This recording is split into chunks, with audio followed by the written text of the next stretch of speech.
어두운 11월의 어느 밤, 미국 아이다호 대학교 기숙사에서 4명의 대학생이 잔혹하게 살해당해 학내 전체가 충격에 휩싸였습니다. 이 사건은 곧바로 언론과 커뮤니티의 주목을 받았지만 범인에 대한 미스터리는 여전히 풀리지 않은 큰 의문으로 남아 있습니다. 수백 건의 신문이 진행되었지만 용의자는 여전히 기소되지 않았습니다. 수사관들은 수많은 이상한 증거들과 불분명한 단서들에 부딪혀 범인을 추적하는데 거의 방향을 잃었습니다. 과연 누가 이 끔찍한 범죄의 배후일까요? 그리고 왜 300건이 넘는 신문 후에도 범인은 여전히 드러나지 않았을까요? 이 미스터리한 이야기의 진실을 밝히기 위해 함께 하나하나의 단서를 파헤쳐 봅시다.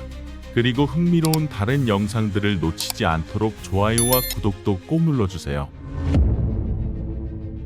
사건은 11월 13일 오전 5시 30분에 발생했으며 911 긴급전화로 한 사람이 의식을 잃고 즉각적인 도움이 필요하다는 신고가 접수되었습니다. 경찰은 신속하게 현장에 도착했지만 그들이 목격한 상황은 신고 내용보다 훨씬 복잡하고 심각했습니다. 현장에 도착했을 때 당국은 피해자가 단순히 의식을 잃은 것이 아니라 실제로 사망했으며 한 명이 아니라 4명이 이 집에서 사망했다는 사실을 발견했습니다. 4학년 여학생인 케일리 곤칼브스와 메디슨 모겐의 시신은 그들의 방이 있는 집 3층에서 발견되었습니다. 두 소녀는 대학 시절 내내 절친한 친구였으며 깊은 잠에 빠져 있던 중 살해당해 전혀 저항할 기회를 얻지 못했습니다. 집 2층에서도 수사관들은 잭사 커노들과 그녀의 남자친구 이선 채핀의 시신을 발견했습니다. 두 사람 역시 비슷한 상태로 살해되었으며 현장의 참상은 그에 못지않게 끔찍했습니다. 보도에 따르면 4명의 피해자 모두 칼에 찔려 살해되었으며 이는 매우 잔혹한 살인수법입니다. 경찰은 철저한 검사를 진행했으며 3명의 여학생 모두 성폭행의 흔적은 없다고 밝혔습니다. 이로 인해 범인의 범행 동기에 대한 의혹이 더 커졌으며 살인이 성적 목적이 아닌 다른 이유 때문일 가능성이 제기되었습니다. 피해자 중 누구도 위협을 받거나 갈등이 있었던 흔적은 전혀 없었기 때문입니다. 사건의 잔혹성으로 인해 수사관들은 모든 가능성을 열어두고 피해자 간의 관계부터 범인을 식별할 수 있는 요소까지 모든 세부 사항을 분석해야 했습니다. 4명의 피해자가 살해된 그 집에는 잭사 커노들과 같은 층에 살던 2명의 다른 사람이 있었지만 그들은 전혀 다치지 않았습니다. 이 두 사람 중 한 명인 딜런 모텐스는 새벽 4시쯤 깨어났을 때 위층에서 이상한 소리를 들었다고 말했습니다. 그녀는 당시 그 소리가 케일리 곤칼브스가 자신의 강아지와 놀고 있는 소리라고 생각했습니다. 잠시 후 그녀는 다시 곤칼브스의 목소리를 들었으며 여기 누군가 있어요? 제발 도와주세요라는 구조 요청이었습니다. 그 소리를 들은 모텐스는 곧바로 일어나 소리의 원인을 확인하기 위해 밖을 내다보았습니다. 하지만 주위를 둘러봤을 때 그녀는 아무런 이상한 점을 발견하지 못했고 집 전체는 조용함에 휩싸여 있었습니다. 불안한 느낌이 그녀의 몸에 퍼지기 시작했지만 그녀는 모든 것이 상상일 뿐이라고 스스로를 설득하려 했습니다. 그래서 모텐스는 다시 침대로 돌아가 누워 잠을 청하려고 했습니다. 그러나 잠시 후 그녀는 또 다른 소리를 들었으며 이번에는 잭사 커노들의 방에서 들려오는 작은 울음소리였습니다. 처음에는 그 소리의 출처를 확신하지 못했지만 그녀 안에 있던 불안감이 급속히 커졌습니다.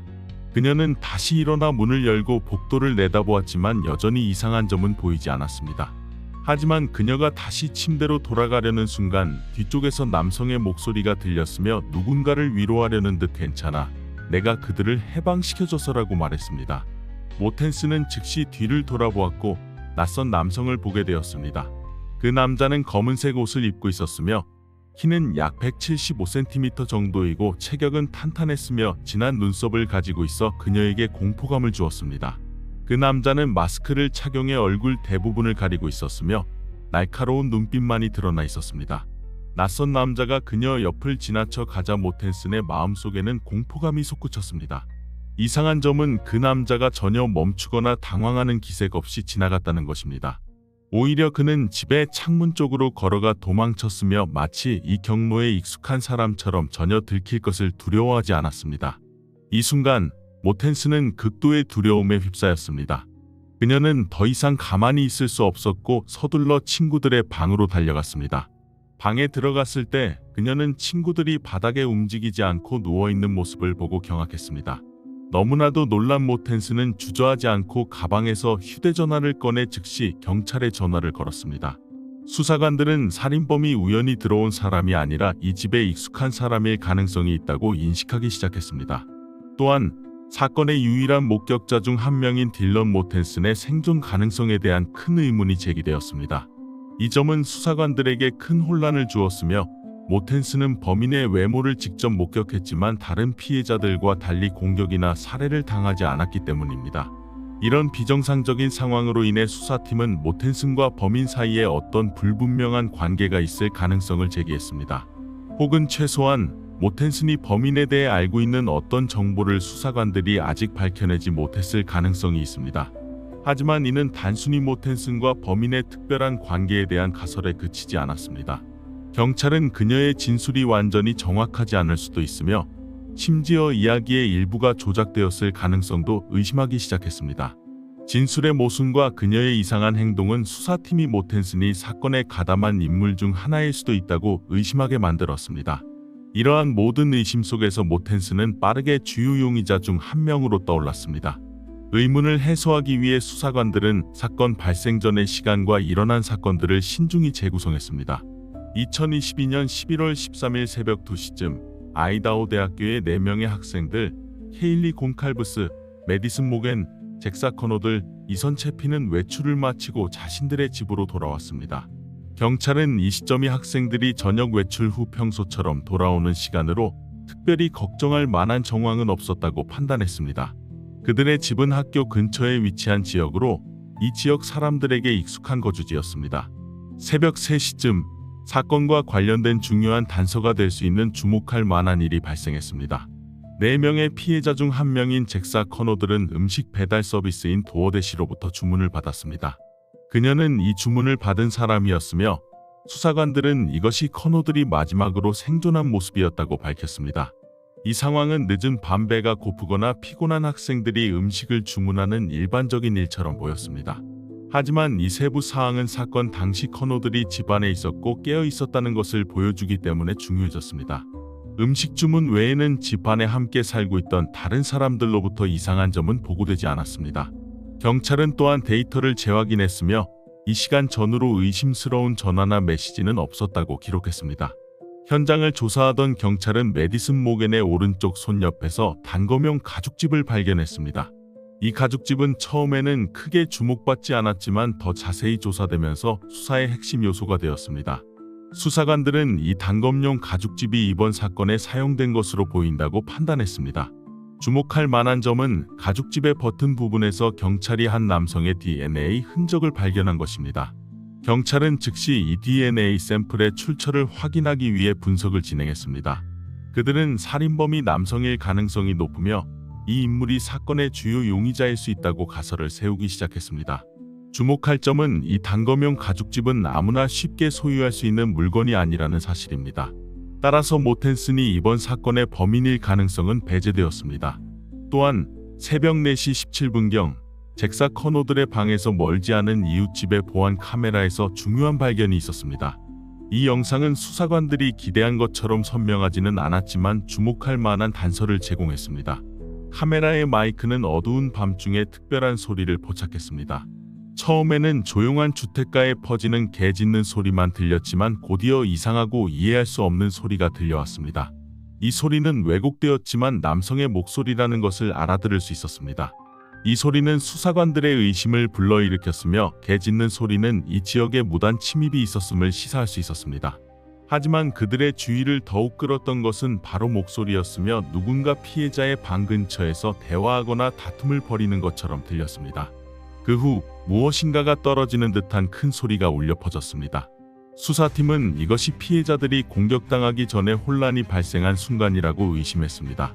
조사를 더 진전시키기 위해 수사팀은 고급 기술을 사용하기로 결정했으며 여기에는 최신 영상 및 음성 분석 소프트웨어가 포함되었습니다.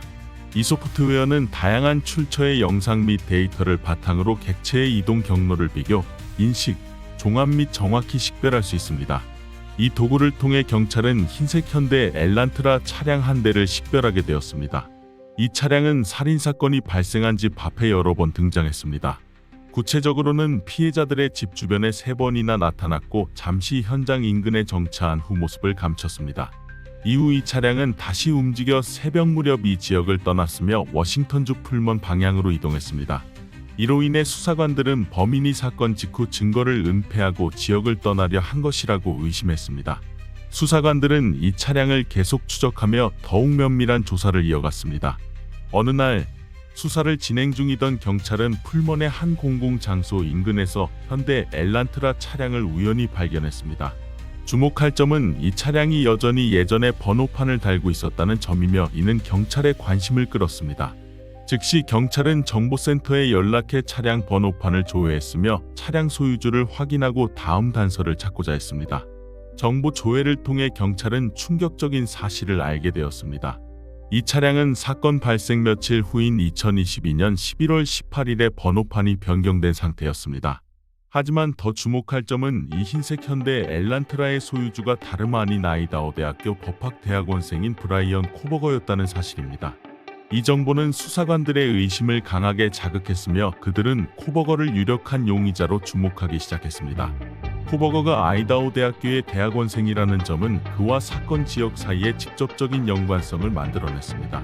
2022년 12월 30일 수사관들은 장기간의 수사와 중요한 증거 수집 끝에 브라이언 코버거를 체포하기로 결정했습니다.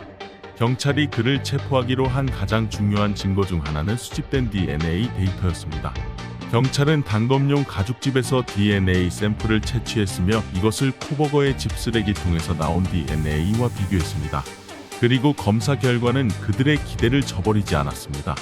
코버거의 집 쓰레기통에서 수집된 DNA는 가죽집에서 발견된 DNA와 일치했습니다. 이와 동시에 경찰은 사건 당일 코버거의 이동 경로와 관련된 추가 증거들을 수집하고 분석하기 위해 기술을 계속 활용했습니다. 그들은 용의자의 휴대전화에서 위치 데이터를 분석했습니다. 휴대전화의 위치 정보를 분석함으로써 수사팀은 2022년 11월 13일 살인사건이 발생한 당일 코버거의 이동 경로를 재구성할 수 있었습니다. 데이터에 따르면 브라이언 코버거는 워싱턴주 풀먼에서 출발해 아이다호주 모스크바에 있는 살인사건 현장인 집까지 운전해 갔습니다. 범행을 저지른 후 그는 곧바로 다시 풀먼으로 돌아갔습니다. 이 이동 경로는 해당 지역의 감시 카메라 영상 데이터를 바탕으로 제작된 지도와 비교하여 확인되었습니다. 카메라들은 코버거의 현대 엘란트라 차량이 이전에 기록된 경로와 거의 일치하는 움직임을 촬영했습니다. 그러나 휴대전화 데이터와 감시 카메라에서 나온 증거들이 명백한 연관성을 보여주고 있음에도 불구하고 수사관들이 간과할 수 없는 의심스러운 점이 하나 있었습니다. 사건이 발생하기 전후 1시간 동안 코버거는 자신의 휴대전화를 거두었습니다. 그는 이 시간을 은폐하기 위해 고의적으로 휴대전화를 끈 것으로 보입니다. 또 다른 주목할 만한 발견은 브라이언 코버거가 2022년 11월 13일 이전에도 살인사건이 발생한 집 근처에 여러 번 나타났다는 사실입니다. 구체적으로 수사관들은 코버거가 피해자들의 집 주변을 무려 13번이나 배회했다는 것을 밝혀냈습니다. 의심은 더욱 커졌으며 11월 13일 사건이 발생한 다음 날 아침 9시쯤 코버거가 다시 사건 현장 부근에 나타났다는 사실이 확인되었습니다. 이는 매우 이상한 행동이었으며 사건이 새벽에 발생한 지 몇 시간밖에 지나지 않은 시점에 코버거가 현장에 다시 등장한 것입니다. 그는 정보를 수집하거나 현장을 다시 점검하거나 혹은 자신이 저지른 범죄의 결과를 직접 확인하려 한 것일 수 있습니다. 경찰이 이번 사건에서 브라이언 코버거와의 연관성을 확인하는 데 있어 중요한 역할을 한 요소 중 하나는 딜런 모텐슨의 진술이었습니다. 그녀는 경찰이 보여준 코버거의 사진을 보자마자 그를 즉시 알아보았습니다. 모텐슨이 그를 빠르게 식별할 수 있었던 이유는 코버거의 짙은 눈썹을 또렷이 기억하고 있었기 때문입니다. 또한 모텐슨은 코버거와 자신이 같은 대학에 재학 중일 때 연인 관계였다고 밝혔습니다. 아마도 이런 이유 때문에 그녀가 범인의 외모를 목격했음에도 불구하고 살해되지 않았을 수도 있습니다. 이러한 증언은 코버거와 살인사건 사이의 연결고리를 더욱 명확하게 밝혀주는 역할을 했습니다. 브라이언 코버거의 과거를 조사하면서 수사관들은 그의 청소년 시절부터 우려스러운 행적들을 발견했습니다. 2014년 약물 중독 재활 프로그램을 마친 직후 코버거는 범죄 행위를 저질렀습니다. 그는 자신의 누나의 $400짜리 아이폰을 훔쳐 팔아 돈을 마련했습니다. 그의 아버지가 이 사실을 알게 되어 꾸짖자 코버거는 전혀 반성하는 모습을 보이지 않았습니다. 오히려 그는 위협적인 태도를 보이며 난 당신 목숨도 빼앗을 수 있어라는 말을 했습니다. 이 위협적인 발언은 단순한 반항심을 넘어 반대에 직면했을 때 폭력적인 성향을 드러낼 수 있는 심리를 보여주는 증거였습니다. 그는 이절도죄로 단기형을 선고받았지만 이 형은 오래 유지되지 않았습니다. 이는 펜실베이니아주의 범죄 기록 삭제 정책으로 인해 코버거의 전과가 삭제되었기 때문입니다. 이 모든 정보는 브라이언 코버거가 연쇄 살인 사건과 관련이 있다는 의심을 더욱 확고히 해주었습니다. 이에 따라 당국은 브라이언 코버거에 대한 신문을 진행했습니다. 하지만 코버거는 처음부터 매우 교묘하고 회피적인 태도로 질문에 대응했습니다. 그는 사건과 연결되는 수많은 증거에도 불구하고 여대생들을 살해한 혐의를 완강히 부인했습니다. 코버거는 자신이 그런 범죄를 저지를 만한 명확한 동기가 없다고 주장했습니다. 그는 경찰이 자신이 피해자들의 집 근처에 자주 나타났다는 이유만으로 사건과 연관지으려는 것은 오해라고 설명했습니다. 그는 피해자들의 집에 나타난 이유가 여전히 딜런 모텐슨에 대한 감정이 남아있었고 이별 후 다시 관계를 회복하고 싶었기 때문이라고 밝혔습니다. 모텐슨이 그를 진한 눈썹이라는 특징으로 알아봤다는 질문에 대해 코버거는 주저없이 반박했습니다. 용의자는 그 특징 하나만으로는 신원을 특정할 수 없으며 같은 도시 안에도 진한 눈썹을 가진 남자들이 많다고 주장했습니다.